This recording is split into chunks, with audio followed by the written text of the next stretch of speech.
Okay, so good evening from the studios of Radio FM 88 in Australia. Obviously, we're broadcasting from the Brisbane studio. And Thursday nights, 7 years in a row, we've had Dreaming the New Dream. Our co-host is none other than Priti Pauline. She's based in the UK. And the guest tonight, we've had, well, I'm going to say today too, because it's in the morning over there in the UK. So our guest has been on before. It's riveting information to do with biodynamic farming. Anyone who's got a green thumb, green hands, and knows how to work with the soil would be really interested to listen to the show. So without further ado, I'm going to hand it over to Priti. There you go. So good morning, Jeff. Thank you very much again for simulcasting us and joining the northern and the southern hemispheres. And good morning, Hans. How are you today? Good morning, everybody. How are you? I'm great and really excited being here again and sharing with you all. Man, it's really good to have you back. And we've been talking between the two of us about some things that we could discuss this morning or this evening. And as we're in the season of equinoxes, we've got the spring equinox here in the northern hemisphere and the autumn equinox in the southern hemisphere. And we had a great, very stimulating conversation about the inner light and the outer light and the differences between the northern hemisphere and the southern hemisphere. And what I'd like to say is, Hans, take it away. This is such good stuff that people will really enjoy, I imagine. Go for it. All right. Yeah, we had some wonderful conversations around the equinox, actually, because now we're broadcasting. We're just almost a week away from equal day, equal night experience, which this year, equilux, which precedes equinox, was on the 17th of March here, meaning in the northern hemisphere. And maybe we will be showing you some slides to explain also the technicalities, how this actually works, why we have this difference between here in the northern hemisphere. We had suddenly 4 minutes more on the 18th of March than on the 17th of outer light. And the interesting thing is, in Australia or in the southern hemisphere, generally speaking, you had 4 minutes, to be exact, 3 minutes and 58 seconds less light. And the funny thing is, just like with the solstices, where we reach the height of summer in Australia in December, in the northern hemisphere in June, the light stays the same for about 9 days in the winter solstice and the summer solstice. And there's literally a few seconds of change of light when we hit the height of summer or the depth of winter. And of course, in this equinox time, it's really this incredible dynamic growth that all the indigenous folks, both in the southern hemisphere, be it in Australia, New Zealand, or in Africa or in South America, always celebrated, and also in the northern hemisphere. And I know very little about the southern hemisphere, how the light changes and how the climate and everything changes, but I know from the tropics, subtropics in the northern hemisphere, how different it is to be in an area that's closer to the equator, because most of the southern countries are much closer to the equator than on, we are really far away, 50 degrees northern latitude. And so we've got a temperate climate. So our light experience of the outer light's very different. And the closest I can imagine for the southern hemisphere, when I think of South Africa, Southern Africa, or Australia, when I lived in Valencia in Spain, they said the light was very special there. And literally, we talked earlier about there's a lot of cloud here in England, and because of the atmosphere, it's quite different in England than, say, in Spain or in Southern Hemisphere. You've got a much more intense, bright, heating light in the southern regions than you have here, for example, in the British Isles, where the light is, I would use the word almost dimmed. in comparison to what you have in the Mediterranean or in the Southern Hemisphere. So very different. And then for people who are in the equator region, we have a very thick atmosphere. It's a very high atmosphere, which becomes lower and lower towards the polar regions. You've got, of course, a very different light, which is, I would say, much more varied. And it's almost like you can see in the light the rainbow. Whereas here in England, or maybe in the Mediterranean southern hemisphere, it's much more intense in one way or another. And I would say, for those who are more technically minded, you have more of the blue spectrum now, which is lacking all the nuances of light. Wow. So that's something that later at the end, when we come maybe go a bit through experiencing what the traditional folks would experience with this change of light and the equinoxes, come to how can we actually moderate that and modulate the light from a human alchemical aspect, because I think there's a healing necessary in terms of the way the light has been developing. Wow. So do we get all the different colors of the rainbow, the spectrum of light, in different parts of the world? Well, different light spectrums, I would say, because of the different ether climates that you have in the world, in terms of the prevalence of one or the other elements. I'm working out of biodynamic consciousness and world conception anthroposophy very much with the elements. So when you think of, some area like England is much more dominated by the water element, and you have Australia and other places where you're much more dominated by the light element and the warmth element. So the light will manifest differently. Even sound and the air will be very different. And the question is, how can we help balance that so the whole spectrum of the rainbow can manifest again? And in the spring equinox time, I would say we have the biggest range of light available, both in the southern and northern hemisphere, where the extremes, and the indigenous people really aware of that, of light and shadow, the hot and cold, rest and action, and the physical world and the spiritual world would actually come into a very dynamic relationship. Hence, the big change in nature. When you look at plants like here in England, for example, here in southern England, over the spring equinox period, we had suddenly all the trees budding. The birds were starting nesting just previous to equinox. The people starting going out into the gardens again, being drawn out by the beautiful weather we had. Sometimes it can be very wild. Sometimes it's very warming. And we were very lucky this year. It was very warming. I don't know about the southern hemisphere, what happened in Australia. I heard you even had cyclones not too long ago. We had a lot of flooding here before the equinox. The whole winter was just rainy season for England. But now the spring's coming, a huge sudden change of warming and, nature waking up, outer nature waking up to the outer light. But we are going inwardly kind of asleep, It's like we're going to surrender with our inner light to that outer light growing and the daylight growing and going to sleep. Whereas in winter, it's very different. When you think of, we're contemplating, we're thinking. When you think of what happens when we think, is actually a lot of light activity through our spiritual invisible body that we have and who we are. We are actually much more contemplative and much more in a way of reflection, of assessing what was the last year like, So in the southern hemisphere, you're going into this inward movement. And of course, when you're far enough north or south, that means a lot of darkness in the outer world.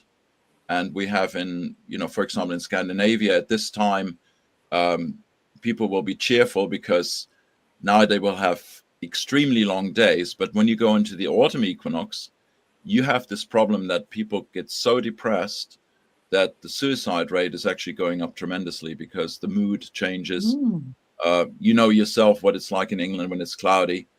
People, get more depressed. They're more low energy, and it's hard to get out of bed in the morning, for example. So how can we now look at balancing when the outer light is not shining to let the inner light shine, actually, because we have a sun inside. We are a star also. Okay. So in Australia now, people will be starting naturally to want to contemplate a little bit more about what's going on. And okay, we're at the equinox and we're not at the solstice yet. So for the next 3 months or so, there'll be this inner reflection of how things have been going on. What did I do? How can I do it better? These sort of evaluative way of looking at the world. Is that correct? I would say you're going the right direction there, because when I'm thinking here of the spring equinox right now, we're all in the action mode. Yeah. If we have a garden, for example, or we're growers, it's all happening out there. The weeds are starting growing, call them the weeds or the wild plants. Weeds being plants that are competing with our cultivars, and everything's sprouting. Everything, the soil is warming up, lights are getting longer, seeds want to germinate, so we're putting the seeds in for growing our crops. So it's all about action, okay? In terms of outer transformation, I would say, of the nature around, both in terms of when we think traditionally, the craftspeople would now had harvested all the wood, and they start crafting the wood and making wheels and making barrels and making furniture and making utensils. Now they got all the hard the hardwood to actually create that in the summer through their craft. The gardeners and the farmers would be out in the garden and becoming active. Now in the autumn, traditionally what happened was when the light waned, and well, you could ask the question, why do universities and schools start their study year in the autumn, not in spring? Because spring is orientated to the outside world, and autumn is orientated towards the inside world of study and reflection and innovation and projecting and looking at creative ideas. So traditionally here in Europe, and I don't know if anybody in Australia, New Zealand knows about this festival, we have something called the Michaelmas Festival, and that's the 29th. Yeah, it's 29th of September. So it's following up to the equinox, when the days get very rapidly shorter and you have this tremendous sense of losing the light that's outside. You suddenly start going in and remembering you have done, say, farming for the master farmer or gardener or whatever for the year, and you go, I'm a little bit tired of having worked for this fellow for the whole year. I'm going to look for a new place to start working. So people are starting looking for new startups, for new ways of starting their life all over and learning in new places, or discovering new inventions, or if they study on the intellectual level. But in the practical world, it was always the time when the apprentices and the journeymen in Europe of the guilds, which were the fellowship of all the craftsmen, of the carpenters, or the craftsmen of the wheelwrights, or the blacksmiths, they would go from one master to another and look for a new master to have a new experience and go to another country. So they would then journey. Whereas in spring, you're in the place to anchor and root yourself in the work, in transforming the space locally. In autumn, you as it were go inward, but you also spread out and go explore the world in a greater sense, more globally, with global consciousness. Like they used to say, think globally and act locally, but you have to really start also in a spiritual sense, really embrace the whole universe, the whole world in your inner life, in your inner light, in the autumn, winter. And once you've done that, you can apply it in spring very practically, having learned new things and being exposed to a new space. And then you apply it in the outer world, which, it's happening still a lot in the world of the craftspeople. Okay. And then also in autumn, you reap the harvest, you reap what you've sown. Exactly. So very, very right. Yeah. You actually also you reap, and then of course the whole other aspect is you can't eat it all at once, because you look at August, September equinox in the autumn, all the variety of crops that come in and also in October, which you can not eat all at once because it's your root crops and it's your fruiting crops. So what are you going to do with all that surplus? Well, obviously we have harvest celebrations that eat a lot there in the autumn, but we also have the possibility, and you see that still in Italy and in Spain, the older women, sitting outside with a big cauldron and stripping down the tomatoes of the skin and the seed and making pasta, tomato sauce pasta, and preserving, conserving, fermenting, storing in cold stores and root cellars and clamps, in the colder climates. So it's very much also, not just remembering your year inside in your inner light, but it's you gathered the light during the summer half year in your vegetables that you store through the winter. The vegetables and also your firewood is actually sunlight. Yeah. Transformed Interesting, sunlight stored in physical matter. Because light, so you can eat the light. Light disappears at night. Every night light disappears and appears in day. But if you have it stored in your food and in your wood, you can, just remember these lovely fires that you have in the winter, or fire around the campfire, and you have this beautiful far near infrared red light, and how healing that is. That's sunlight. It's outer light become inner light in the matter, of physical matter, of the substance that has been transformed from light into matter. And then you release it again when you set it alight in the wood, or you eat that love, particularly the root crops and the fruit crops are full of light, more than the leaves that you eat in the spring and summer. That light is released in your nashes when you start masticating between your, enamel teeth. They're piezoelectric. They're starting energizing the light to the brain, informing the brain and the thoughts and the neurons to then go through the fascia and the connective tissue and the cellular silica connectors to communicate with the whole body. So what was cosmic light in the summer, sun having received all the light from the whole universe and projected it down to earth, received by the wood and by the vegetables and by the herbs and flowers and everything we have in the house, it's released through us eating it and informing us and giving us the new ideas, particularly in the winter. Wow. Crops and the fruit crops. Yeah, that's quite amazing. I would never have thought of it being piezoelectric. Mostly piezoelectric, the only time I think about that is when we ignite the gas in the gas stove and push the ignition. And now you've just given a whole new dimension to the word piezoelectric, because they're sparking the new ideas and sparking the new life, and amazing. And we come back to that word at the end when I show how we can actually use that quality also to heal the earth and protect it from the radiation that's coming, both artificially projected now by the, the different satellites and what have you, and also the radiation that comes in from the cosmos that's harmful to the earth. But, just think now also, we talked about the fruit and the root crops. It's the seeds that have been concentrated in the autumn in the plants. Seeds over winter. And then the idea of the plant is not just in the seed. The seed is the memory of the old, expression of that plant. Say it's a carrot. It remembers from the seed to be a carrot.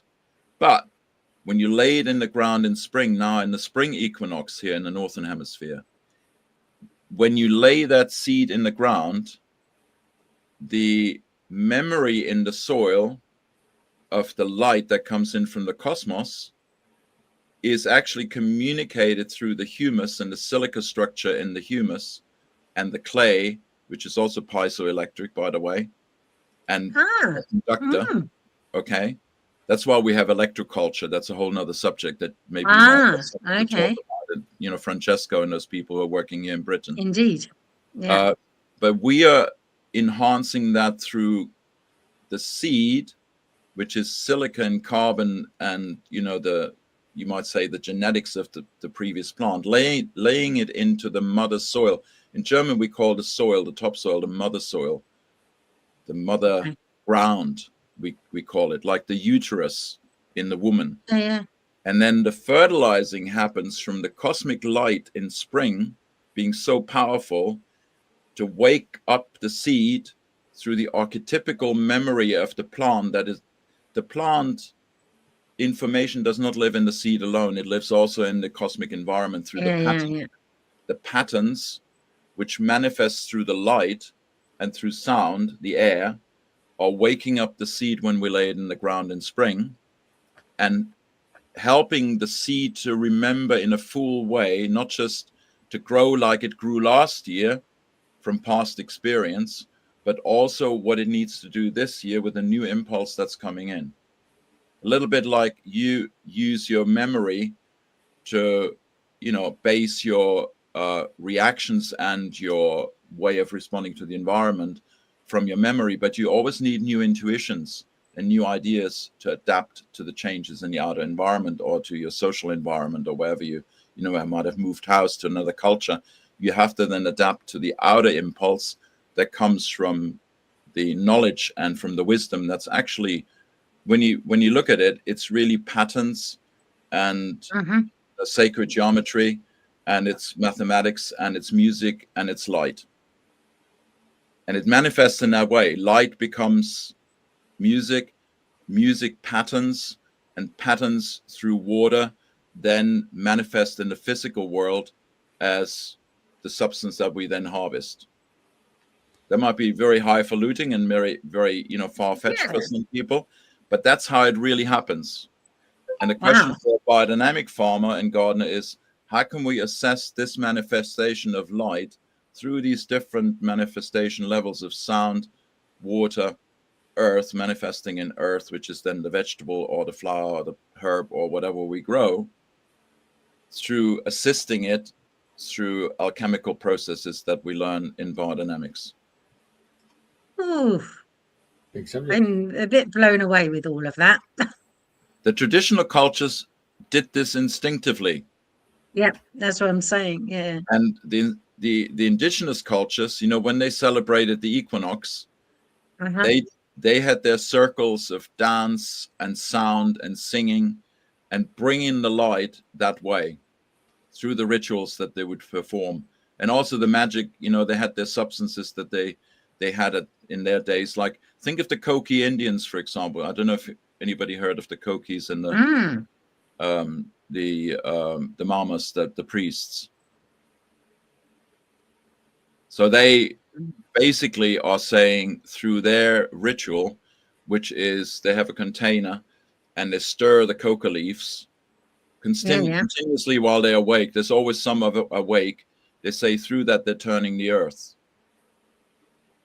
And others through meditation and coming together are helping to create a consciousness for the world that comes through the priests and through the shamans to actually keep the light and the patterning and the movement that's happening on the earth alive. They're coming together every equinox, every solstice in different parts of the world, all the indigenous folks, to do that ritual. But now I think because of where we are in the human and the world crisis, everyone has to become a shaman, a doctor, and a healer. And that's what we're teaching in biodynamics, how to do that with the land and with the growing, and transform something that was just the privilege of the shamans and, a few priests. Everyone can become that in their own garden, in their own flower pot, and what have you, and celebrate those. Right. So in England, we had, you call it Easter, comes from the word estre. And I think I gave you a slide on the sacred goddess of Estre, or Ostara, which is Easter, which is celebrating this change from the darkness into the light, and from working inwardly more in the outward world, and bringing about this beautiful work in the outside of nature. Okay. That's Yeah. in a nutshell, what's really happening, and why the light, we are so influenced by light, both inwardly and Yeah, outwardly. it's Just don't Ostra. realize. So here it is, the picture of Ostra and the spring equinox. Yeah. And we have the different ways in which you symbolize those, with Yeah. the almost like the Holy Trinity coming together, and Yeah. the Holy Trinity with a circle coming together. So the slide above Um, shows you about Ostra or Ostara and the rabbits, because some people might think, why do we celebrate Easter with the rabbits laying eggs? And there's a whole mythology about Ostara, that she saved a rabbit who was ailing, and a bird that was ailing, and the bird turned into a rabbit.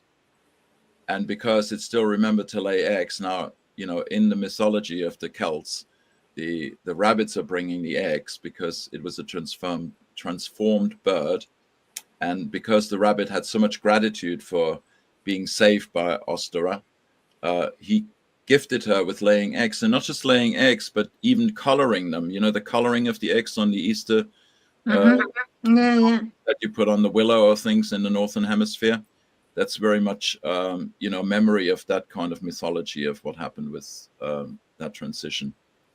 And then, as you say, there's not too many people that know about that. At Easter time, it's full of Easter eggs in the shop, but where do they come from? Why are we? Yeah, it's a good question. And if you just go back to if you just go back to the Ostra and the spring equinox and the Triskera, just Ketra. You said, it's very interesting. The symbolism there is really about the Trinity, and it's about life, death, and rebirth, which we celebrate in spring, right? So we went through this inner life in winter, and then we're dying to ourselves and what we know from the past to live a new life in spring. And the seeds have to die to bring forth the new life to the plants that are born out of the seed. The seed doesn't die. If our old concepts that we created in winter don't die to the reality of spring, what's in front of us, we become obsessed, dogmatic perfectionists and stuck in our heads, instead of getting into the impulse of action and trusting that we're led by nature and by the intuition that we have into the transformation and rebirth. And then you have, you see, and then you have the whole aspect of the this triquetra, also symbolizing Trinity, body, soul, and spirit. So, in nutrition nowadays, we know that the gut informs the heart and the brain. And if the brain, the thinking, is not aligned with the heart and has a coherence, we are going against ourselves. We need to have that heart head coherence, which they teach in the Heart Math Institute, for example. And then you have the whole aspect of the law. Where does the law come from? It's about the land, air, and water. So every law, natural law, is actually based in the elements. And I would say there has to be another one, which is warmth element, which is missing in the law in the way it's been seen as a trinity. But, for sake of trinity, you have also the woman and the path of the human being through life. You go through life in 3 stages. You are the innocent youngster or maiden. You're the mother who takes responsibility for the new children. And then you're the crone when you're in your old age. Or as a man, you're the innocent, young man. And then you're the creator, and you're also the wisdom holder with the crones together at old age. So this symbol has many meanings, really, that could be, laid onto it. And the traditions had really that kind of consciousness, which we're now rediscovering in a new way. So spring really holds that kind of rebirth potential. And then, I just wanted to go on. I just wanted to let you know that recently, of course, in Sussex, I was out collecting lots of wild garlic that has just sprung up. It's a beautiful herb, and that certainly awakened a lot within the taste of the foods that put a little bit of wild garlic on it. It's fabulous, and that's a brilliant to me, awakening, and it's very awakening, tasty. and a tasty awakening, as you say. And at the same time, also, it's an interesting time of year because you know how in England they call it the hungry gap. I So didn't the know hungry about gap was this. the time when there was barely any food left, and because there was barely anything left. Well, let's go back a little bit. In preparation for Equinox and Easter, we heard all about Lent. Yes.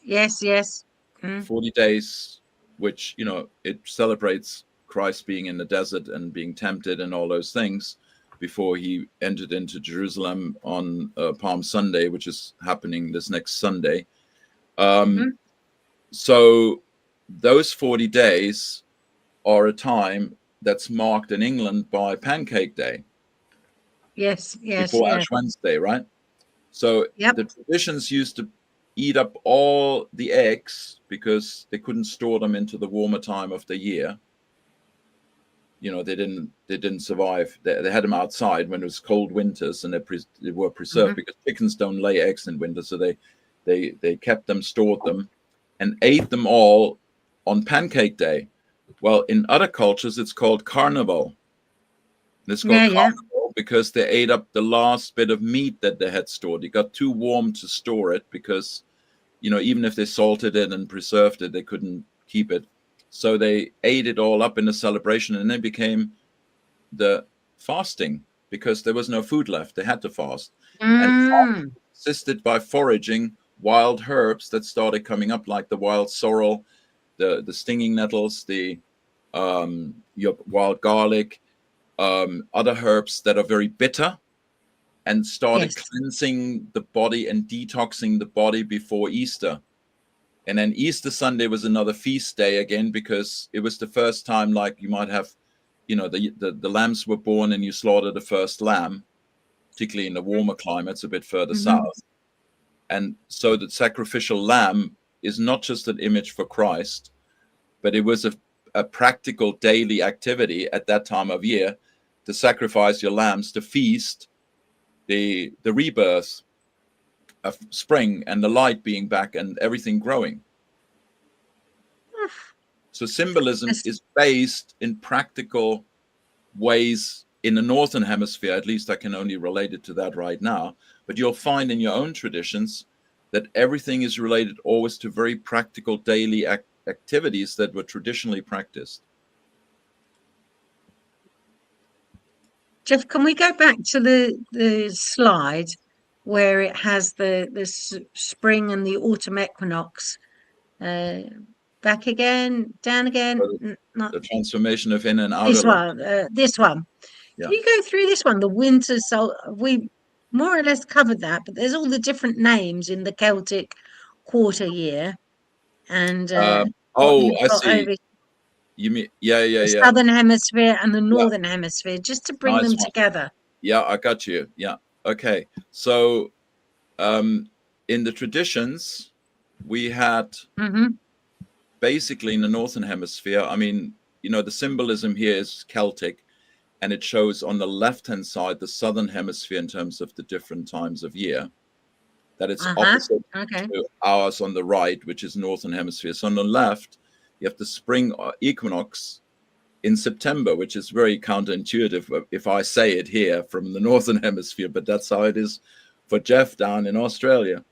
And then Beltane following up in November, etc., which is our most fertile time of year is Beltane. You know, it's a fertility festival. And then the summer, sorry,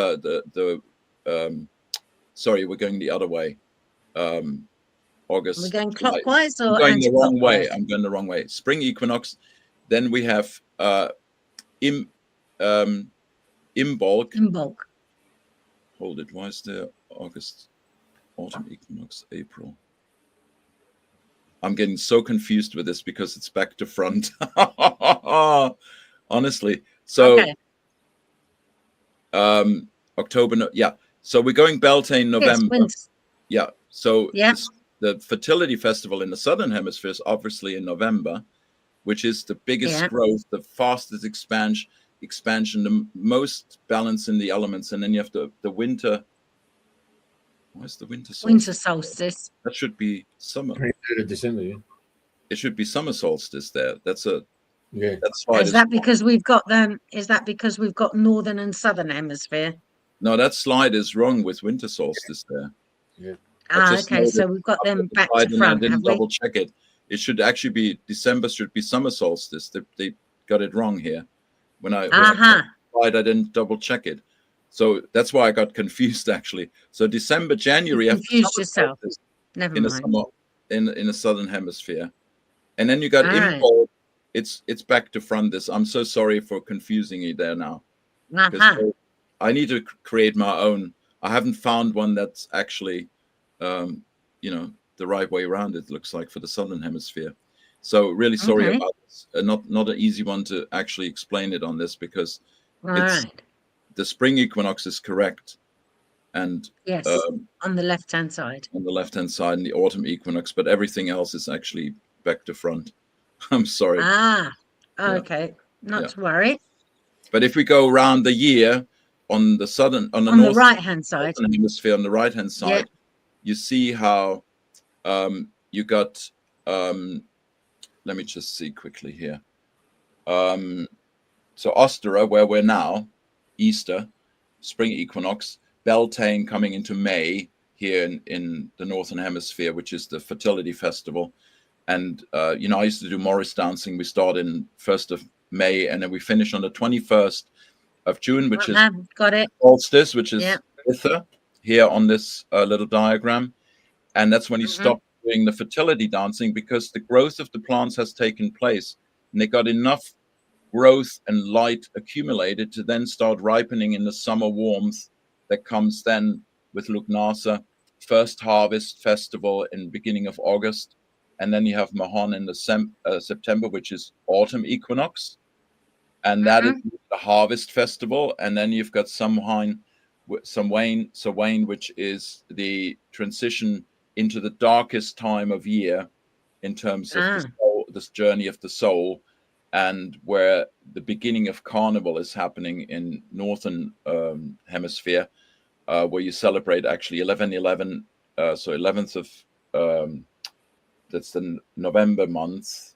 At 11/11, they start Carnival and bringing all the demons out, because the atmosphere is the thinnest and it's really a dark time of year. A lot of people die. The leaves are falling to the ground, and then you go into midwinter, when traditionally here in the Celtic tradition, people would be initiated in the different underground caves, and the sun would wake them up from a temporary death of 3 days held by the priests and being initiated into being the new priests and priestesses.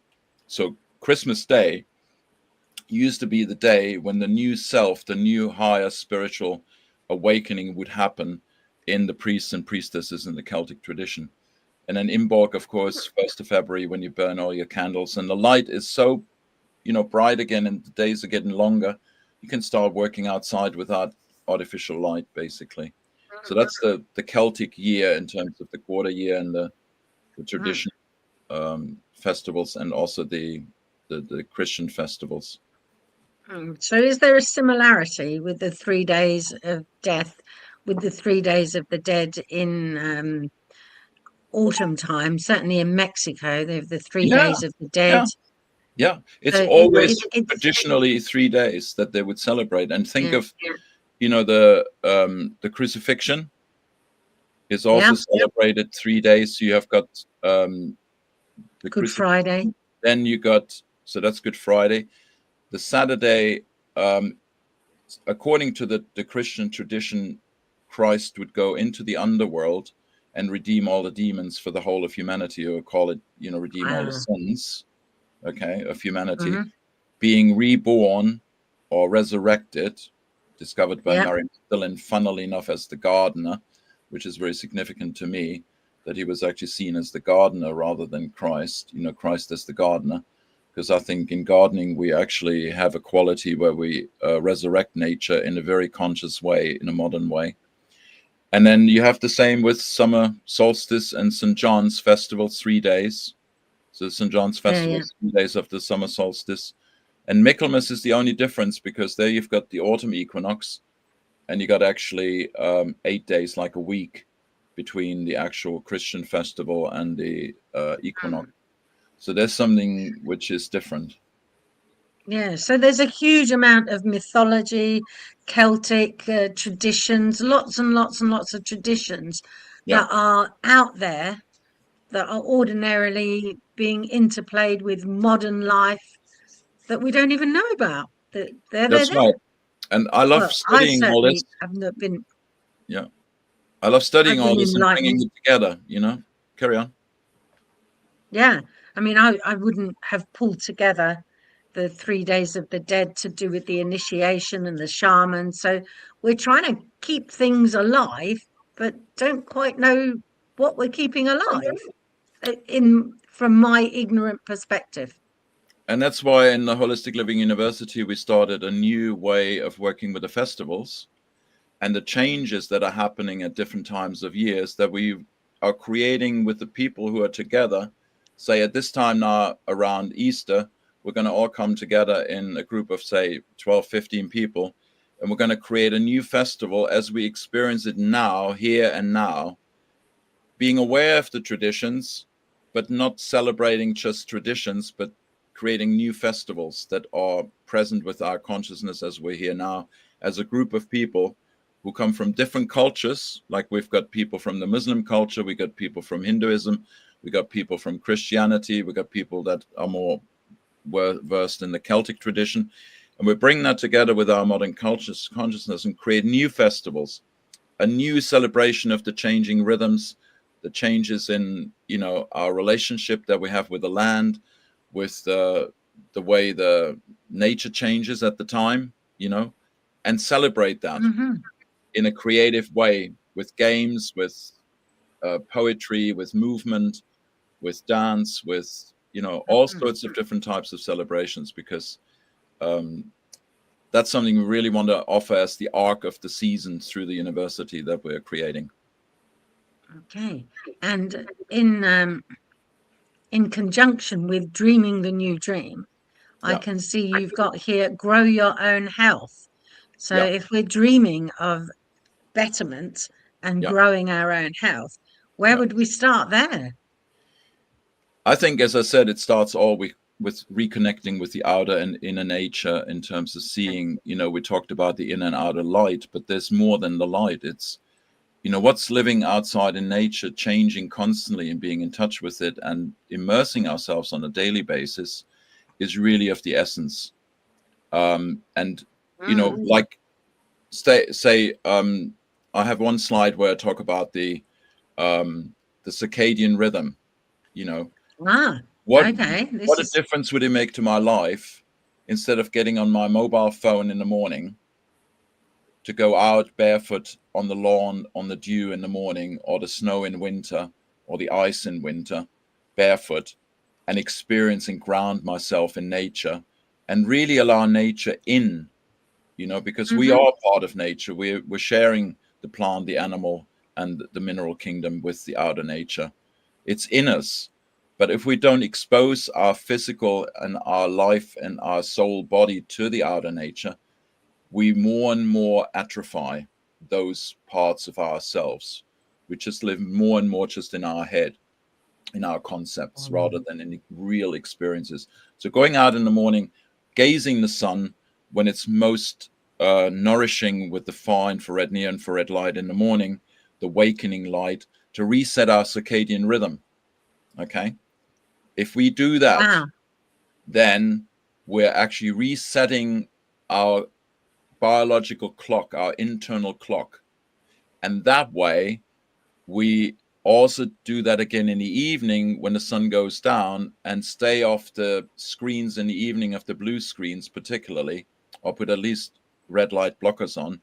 We have reset our circadian rhythm. Insomnia depression and all those mental illnesses that we're talking about nowadays could actually be alleviated just by doing that. Wow. Following that Now rhythm. that's pure medicine. It's pure medicine, and it's not just pure medicine in terms of the light that we experience consciously, because you have to do this consciously as a conscious activity.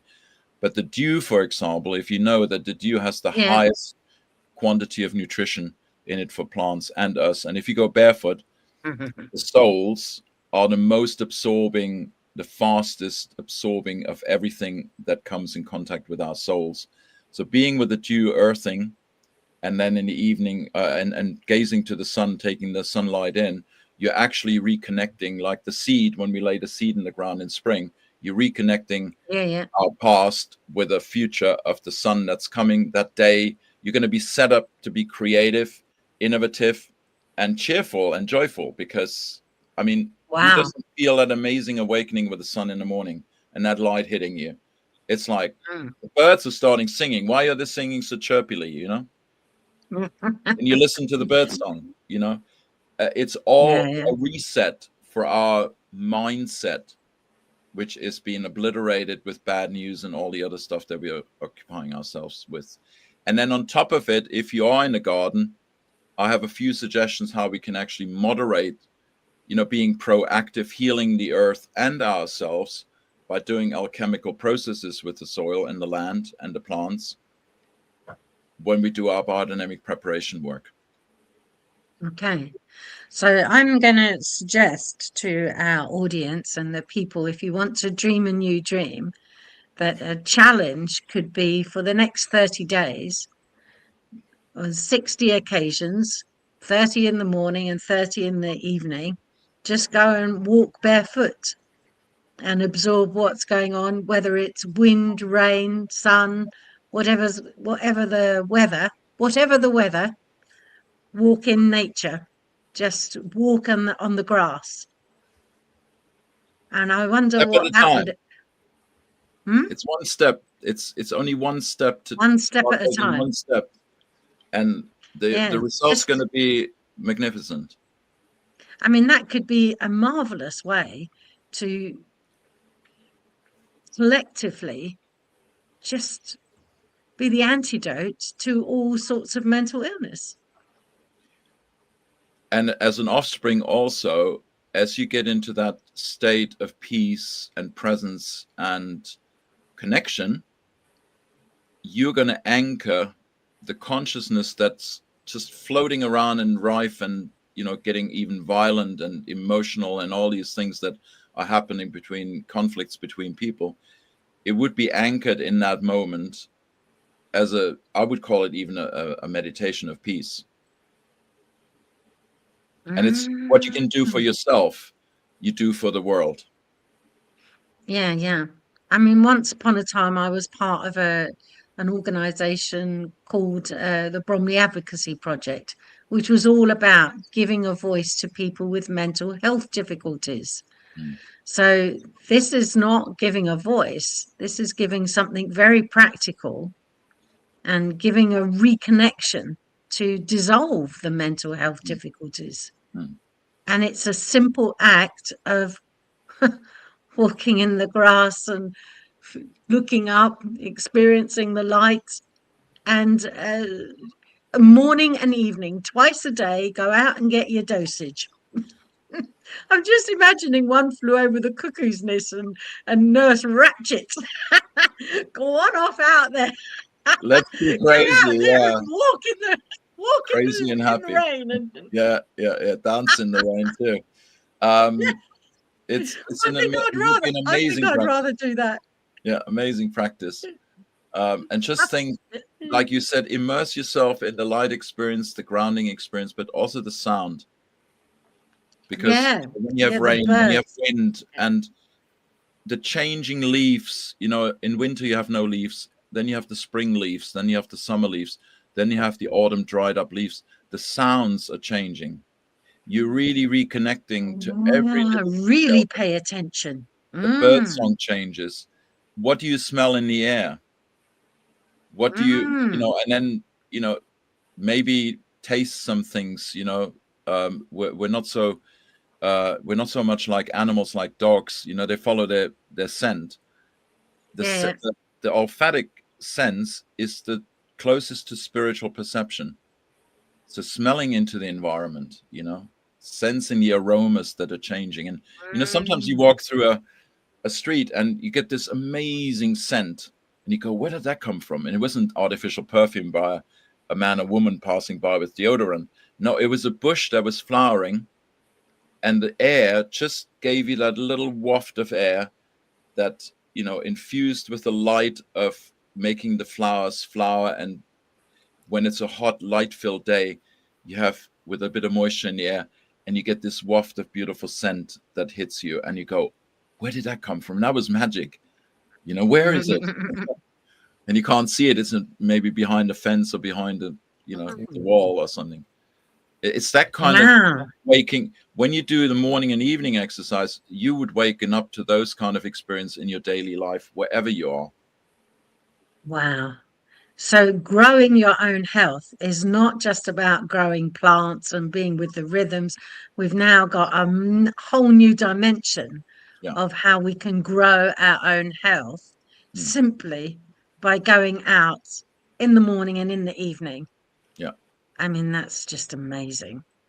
That's and then Jeff is just pure showing alchemy to me. Yeah. And then Jeff is just showing the slide of the calendar that we produced, which assists people to have every month a different kind of focus in terms of the changing quality of the light of the sun and the quality of the warmth and, you know, the different colors that are evolving throughout the year. It's sort of portrayed by different foci and different meditative thoughts that are put out in the calendar for inner work. And then every day people are led into the work in the garden, what they could actually do in their home garden or with their flower pots or their plants. You know, if they've just got a terrace, we don't need to have a garden to practice growing.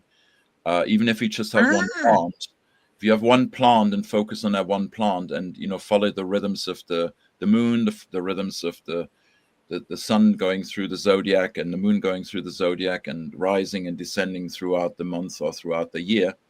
That's all being portrayed in the calendar, assisting people to live a more rhythmic, light-filled and rhythm-filled life, which then brings again peace and the quality of contemplation and restfulness and rejuvenation into their life. So can people get this themselves? Yeah, they can download it your from own the calendar. Jeff's just showing the website. They can download it from this website, going to calendar 26 as an extension, and it's only a tenner. Or if you belong to any environmental or other organization, we'll give you a freebie code, because if you're already a member of an environmental, agricultural, or social or other organization working with, you know, health and well-being, you can get the calendar for free. You just contact us. Yeah. And tell me a little bit more about what's actually in the calendar. I know you've said that is it a day by day, month by month? Look, I have one ready for me behind. Someone printed out the calendar. It's literally the meditations that are in the beginning of the page, and it was July, is it? And the different virtues you can practice inwardly and outwardly in your life with other people. And then it's here we have July, for example. We have then the daily activities are just listed in this form here, where you can see what to do in the garden specifically every day. If it's not in here, we have a glossary in the back where it explains the details of what you do with the different vegetables. So we're just coming into April. So what have we got lined up for April? All right, let's have a quick look. I mean, April, we're now, the moon is now, it was just half full yesterday. If you look up in the sky, wherever you are, even in Australia, you see Jupiter in the constellation of the twins, and the moon is half full and going towards full moon. And for example, now it will start descending. So in Biodynamics, when the moon descends, we start transplanting. So it's going in a day and a half, it's going to go into the constellation of the Cancer crab, which is all about leaf crops. So we're going to transplant and prick out our leaf crops here in our greenhouse that we have and grow them for another 4 weeks. And then when the moon is again in that constellation, we transplant it in the garden. Then the moon will go into the constellation of the Lion. And that's a very prominent constellation. If you want to make your wheat seeds germinate in your garden, you hoe your garden when the moon is in that constellation. All the wheat seeds start germinating. And then in 10 days, you come back when the moon is in the constellation of Capricorn or the goatfish, and you hoe again, and it will prevent any seeds left from germinating. So you can actually do weeding without weeding because you're using the constellations and the moon. So all this is in the calendar. And then when the moon is in the constellation of the Lion, it's a warmth constellation, meaning it enhances the growth of fruit crops. So we're going to transplant and prick out our fruiting vegetables like the tomatoes and the cucumbers and courgettes and what have you. And then when they're ready in 4 or 5 weeks, when frost danger is over, we plant them outside when the moon is again in the constellation of the Lion or the Archer, which is also Worm's constellation. So all this is day by day in the calendar and guiding you for beginner gardeners or beginner biodynamic gardeners. And online, we have an advanced course. That's a whole year course where we go into greater detail, but we also explain what's in the Maria Thun calendar, because that's much more for the advanced learners, where all you get is what kind of days have you got. And then you have to, know already which plants to plant and whatnot. So this is your introductory guide for beginners. And this is your advanced learners Maria Thun calendar, which is published by the Biodynamic associations all around the world. Wow. You follow those rhythms, you bring rhythm into your life by working in a rhythmic way. I bet you will stop fretting, you will stop being anxious, you will stop being depressed, you will increase your mental health. I mean, doctors prescribe during lockdown people to go and garden or go for walks, like we just talked about earlier, go out in the morning and evening, because they realized that was the best way to keep people mentally healthy and well, is connecting with nature outside. And if you do that rhythmically. Certainly in England, we had exercise, which was daily exercise, which was again prescribed by the government during the lockdown. Yeah. I wanted to ask, because we're simulcasting, is it fair to say that what's happening in your calendar in April for the Northern Hemisphere, if we looked at what's happening in October in the calendar, is that what down under? Yep. What we should be doing in the Southern Hemisphere? I gotta say this with the premise. I gotta say it with the premise that this calendar is written specifically for temperate climate, so across the Northern Hemisphere. So in terms of the timing, also the times when people do things, they have to then adjust the time zone. Say in the States on the East Coast, they have to add 5 hours, because we're giving even the specific times when things change during the day, when you can work in the garden or not work in the garden, because they're detrimental influences or beneficial influences. For the Southern Hemisphere, yes, you have to turn it back to front, like we saw in the diagram about the different festivals. And obviously, April corresponds to October. In the next year, I'm considering possibly to creating 2 calendars, one for the Southern and one for the Northern Hemisphere, because the year kind of the growing year starts at different times, the opposite side. So in the Southern Hemisphere, going into the winter, obviously growing is going to start happening, what's happening now in half a year. So it needs to be totally catered for on that level. But if anybody gets the calendar and they look at October now and November and December, they got a head start for what to do to prepare the garden with green manuring and fertility building and, all the other things like fruit tree planting and all things that happen in the autumn in the Southern Hemisphere. They could start with that now. All right. Wow.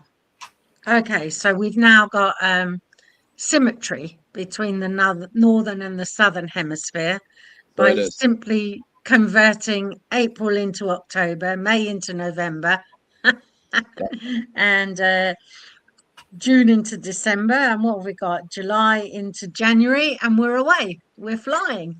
Yeah, and the only thing Brilliant. that is not written in this calendar is the new year for the southern hemisphere, because you're ahead of the game in a sense, you're even ahead in Okay. time.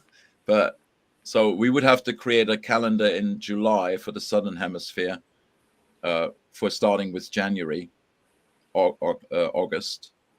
July, January in the southern hemisphere. We would have to publish that calendar in our spring, summer, to get the Australian folks ready, and the South Africans and the Argentinians and so on. Yeah. Yeah. Okay. Right. I'm going to bring it back to the equinoxes now, Yeah, because when we had a conversation last week, you were letting me know that the actual precise equal day and night was the 17th of March, not the 21st of March that we all think of. Yeah. Now, is that the same in the southern hemisphere? Here we are, the change of seasons. Yeah. So what was it that has brought the equinox earlier? Or is it a dynamic equinox? Well, one thing is that the definition of equinox in the astronomical world and in the world of publication is the crossing of the ecliptic of the sun through the ecliptic of, there's like a slight distortion to the ecliptic of the Earth, and so the equinox officially astronomically was on the 20th this year. But when you think of equal day, equal night, they call that equilux for some reason. That was on the 17th. Lux, Now, as in being the measurement of light. Yeah, in terms of the Earth's axis, you can see here, which is 23.5 degrees inclined, you can see that because of that inclination, the autumn or the spring is different, because as the Earth is inclined going around the sun for a certain period, say, for example, for us right now, we're inclined away from the sun on the left side. Let me just double check quickly, say this the right way. Let me just double check on this. So winter in the northern hemisphere, we are inclined away on the left. So the image of the Earth on the left side of this image is showing your winter in northern hemisphere, because the angle of the sun is like it's skimming over the surface of the Earth, and the sun rays are not coming down more perpendicular, like it says underneath. It says the summer in the southern hemisphere, where you have more perpendicular rays hitting the Earth, and therefore you are now in the summer, for example. But right now in the autumn and spring, which is the middle position of the Earth, so we have on the top September, so September being the autumn, on September, autumn equinox for the northern hemisphere. Southern hemisphere is going to be the spring equinox, right? And we are now in March at the bottom, so we have spring in the northern hemisphere and autumn in the southern hemisphere, because of the way the Earth is inclined and exposed to the sun. So it's an astronomical factor that, which is magical, because if you think the Earth's axis would be vertical, there would be a very, very thin strip on the Earth that would only be inhabitable, which is more or less where we are in England, and where maybe the Australians are in down in Queensland. No, what's it down? The island.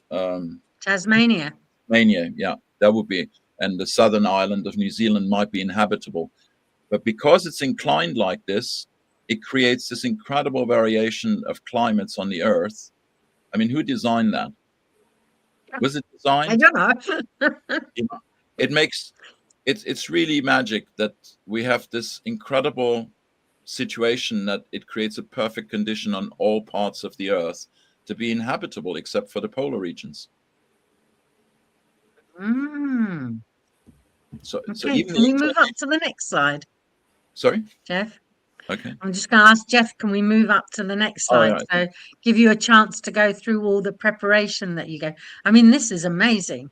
The When you change start of studying, light and when you start studying astronomy and then astrology and astrosophy, which is like, advanced courses that we're developing in the university now to teach people, and history and everything else, it's incredible how everything seems so like everything was designed. There's nothing random in this universe, And now when we know that, then, for example, if you want to bring that up with the different ways we can work with the light, to moderate the light and heal the light and heal the earth, it's all based on lawfulness that is there in the way the universe is acting and creating, and we becoming co-creators.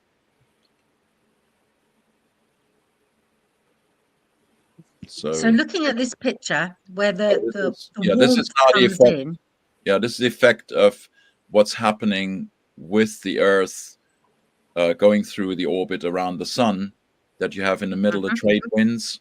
And I just put this slide in because it shows the trade winds and the Hadley cell, which is around the equator, with the red arrow showing the heat, the hot part of the Earth.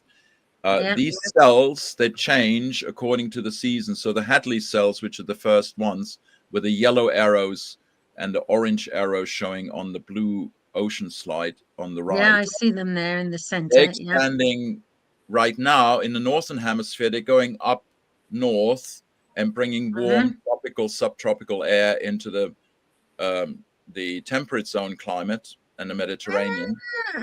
So they're expanding. As the Earth is inclined towards the sun and catching more sunlight and longer days, it's going to grow, that cell. And then in the southern hemisphere, it's going to go shrink. So it goes the southern winter, and then it goes in autumn in the northern hemisphere, and in spring in the southern, down to the south and expands southwest. So there's a rhythm of 1 year of breathing of these cells, these wind movements on the earth. And the same happens with the carbon dioxide pollution. You can see that also throughout the year. It's the highest in winter when the tree leaves are down, and in May it starts disappearing. There's no carbon pollution because the tree leaves are taking up the carbon, and then you have no carbon in the air anymore. That's excessive because the trees are transforming into oxygen. There are all these breathing activities happening with the air and light element. Wow. So it's all happening without our interference. It's just happening because it is. Because of the way the Earth rotates and the way the Earth is inclined in relationship to the sun. So all this 2030 agenda of zero carbon, I mean, wow, that's a bombshell, isn't it? Well, it's debunked by major scientists anyway already. Even in the regenerative agricultural community and everywhere I go to now, the people who were really on board with this are realizing that's, what the biggest healing activity needs to be right now that we're coming to is not about carbon, it's about water. Tell me. Because the water cycle is disrupted. The water consciousness has been disrupted by our own emotional and I would say irresponsible way of thinking, acting, and feeling. And water is consciousness. Water is self-healing, but we need to give it and enhance the environment so it can actually heal even faster. Because when you look at it, if you look at the clouds and these Hadley cells in terms of the wind directions and everything else, the water moderates and modulates the light and air and also the earth and the warmth. And when you think of temperate climate, what's missing in the cities is water because it's all evaporated. There's no trees left. and carbon is expelled by combustion engine and heating and stuff. And what you have is superheating in the cities. There's global warming in the cities, but not in the countryside. The countryside is cooled by the evaporation of the leaves from the trees and the plants and the grass, and it's cooled down. If we introduce more green in the cities, we won't have global warming. Global warming only exists in the cities.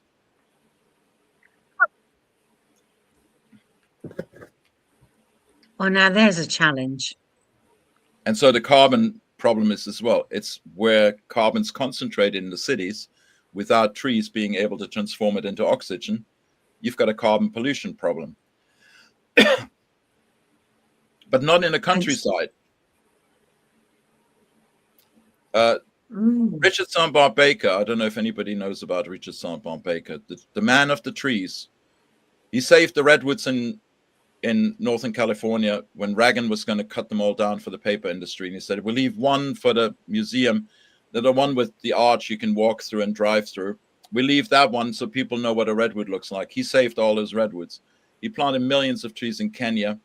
And now there's also women in Men of the Trees organization. It was very like a gentleman kind of thing in the 40s, 50s. And I met him in the 1980s coming to Emerson College. And he even visited Vietnam and had the children were replanting all the napalm destroyed landscapes with trees and stuff. He had amazing experience. And he came and he said, you know what? There's one problem in the cities. Oxygen levels in the cities are down to 17 or 15%, even in the summer, because of all the combustion and all the lack of nature around producing oxygen. Now, usually it's 21%, okay? That means the people won't be able to think clearly anymore. They will fall asleep, and the immune system and everything else will go down. He predicted that in the 80s. Wow. And now we're seeing it. And we're seeing the consequences. And Zach Bush, if you listen to Zach Bush, I really highly recommend to interview him and to have a conversation. He talks about the light, the fact that light is not there anymore in the food. It's not there in the body communicating anymore. And the cities are literally places where the pollution is so high in winter that people will, with no doubt, have lowered immune system and more contagious or, infectious diseases, I should say, rather than contagious. Contagious energetically, but not physically. It's prone. So, the salvation is really recreating integrated places in the landscape where people can live in the land without leaving a footprint under the earth. I'm dreaming up villages that will be under the earth, and the gardens will be on top of our houses with no footprint, no commuting anymore. We'll be all locally networked and regionally networked, because it's the only way forward, really to live a healthy and rhythmic and non-polluting life. Because and water management, really honoring water, which we're doing here. I'm on the watershed right now. Where I'm sitting here, I'm on the watershed between the Ouse and the Medway River, and they've both been granted the right to be represented, to not be polluted anymore. So we're in a very prominent place here in Sussex, where we're working with water consciousness, bringing farmers together to get rid of the boundaries and start doing water management together with the water catchment areas and water conservation, so the water doesn't run off anymore, because we had a water crisis here. 2 weeks, no water. And it was raining like hell. Yeah. So we have to become responsible for the water cycles, and then the light will inform the water with the patterns, and the sound will inform the water with the patterns to recreate life on the earth. Okay. So I may have misinterpreted this, but would roof gardens be one of the ways in which we could start to reintroduce more trees into the city areas? Yeah, they're doing it all over the States already. And, in Cuba, when the crisis hit in 1989, they put all the rooftops that were flat, particularly high-rise blocks, into, green. in Germany, Austria, forget the name of the amazing architect. There were several architects actually who created like, high-rise blocks that were greened on the outside because they had planters all along the building. So the building became like a big tree that would evaporate water and cool it down, instead of having the concrete, drink up the heat in the day and then pollute the city with heat and create a heat belt and climate. It creates climate chaos. The cities, airports, motorways create climate chaos because they're creating the electric charge in the air and also the pollution to create high heat belts that create very torrential rain and keep rain away from other areas. They're creating those extremes in climate, in my opinion, from my research. Okay, so would you imagine the way forward would be to bring some... Well, as I said, the way forward is really helping people to relocate into the countryside, finding ways with the planning permission restrictions, particularly in England being the most strict, to going underground, where you don't need planning permission, to build temporary buildings like roundhouses and things that are temporary structures, and recreating farming communities and communities that are living on the land, off the land, locally, regionally, networked, nationally and internationally. Wow. And that's what we're building in terms of training and education with the Wholistic Living University. And if anyone's interested, how do they get hold of their applications? What are the courses? What is it you're doing with the Holistic Living University? If people want to get engaged with that, tell us a bit more. So we have introductory monthly online events. We have practical events monthly, both for people who want to start their own personal garden or community gardens. And we got also a year full course if people want to dive deeper, also learning more about well-being and health, in terms of not just growing, healthy food and learning about nutrition, health hacks that we're adding to that, also in terms of really helping people to understand how inner and outer nature are really the same, and how we can connect them through a harmonious way to heal ourselves again and take responsibility ourselves to heal ourselves. And that's all on the Holistic Living University website, where we've got all the courses and the workshops listed. And then on top of that, we're going to start offering this year also courses on beekeeping, on sacred geometry. We're going to bring in sacred and bioarchitecture next year. So we can really start developing these different faculties in terms of growing the consciousness, but also the practical skill sets to translate the consciousness into action. We need to action now. We need to, get this on the ground. I'm just looking at the pictures with Jeff. Oh, there you are. That looks like me last year. And, we're growing, and we're now looking at fundraising to grow this faster, because it's basically been run by myself for 8 years and launched on many platforms in different levels, practically and online. And now we're having a team of people working with me who are starting, as a faculty to add value to what we're doing and also value to people's lives. Because if we learn about these new mindsets and new relationships with nature around us and within us, the outer and the inner light, I think we're going to make a huge impact and change. Very good. So that's your message of hope. It's not just hope, it's clear intention, and it's my word that I walk the talk. This is happening. It's not going to be hope. It's not, it's intent. It's happening. So Thy will plenty shall of be action. done. Thy will shall be done. Yeah. Okay, cool. And that's a Jeff, promise. do you want to... That's not a Jeff, hope. do you have any questions? No, he's nailed it. Very good. Appreciate it. He's nailed it. Excellent.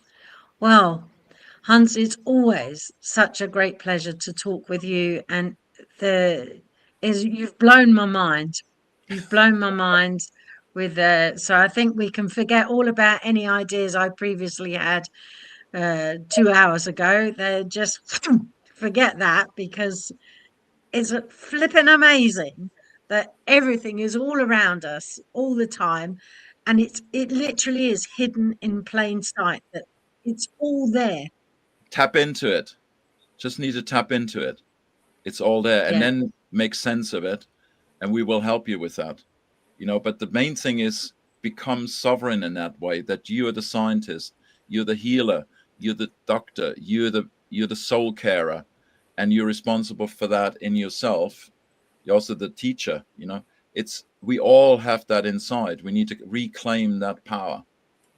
And when we're together in community, we can support each other, hold each other accountable, and help each other to rediscover that power that's within each one of us. Yeah. We're just living, walking miracles, and we just don't know it. Absolutely. You hit it Some there. of us You hit it do, on the nail there. and some of us need to be a little bit more miracle workers. I'm just, thank you very, very much. It's And it's a great joy. It's a joy to do it. It's not hard work. No. It's not easy, but it's simple. It's so fulfilling. Right. It nourishes me every day. And you asking questions and people coming back with questions, this is going to make it grow. The quest of each one with their authentic questions. There are no silly questions. There's no stupidity. There's only what's coming from us authentically, and allow that to happen, that space, to create that space to explore and discover again together, like children used to do. Like we have the child within. Let's do it. All right. And I just want to finish up by saying how wonderful the quince tree is in the garden. So Hans was back again to look at my mother's quince tree, and it's been saved. The winds didn't completely rip it up last September totally, and it's been supported, and the props have been taken off, and with a bit of luck, they'll get the new trench to put some more compost in the ground all around where the roots need to grow a little bit stronger. And then from there, who knows, come September time, we'll have a magnificent crop of more quince tree or more quinces to play with. And thank you very, very much for that personal intervention that has saved and salvaged the tree, and it's growing brilliantly. It's got such good buds all over it. So thank you very, very much for that too. My delight. Oh, mine too, that's for sure. Thanks a lot. Okay, Jeff, anything else? No, thank you. You've been listening to Radio FM 88 Australia. Appreciate you tuning in or watching the show afterwards. Thank you very much for coming.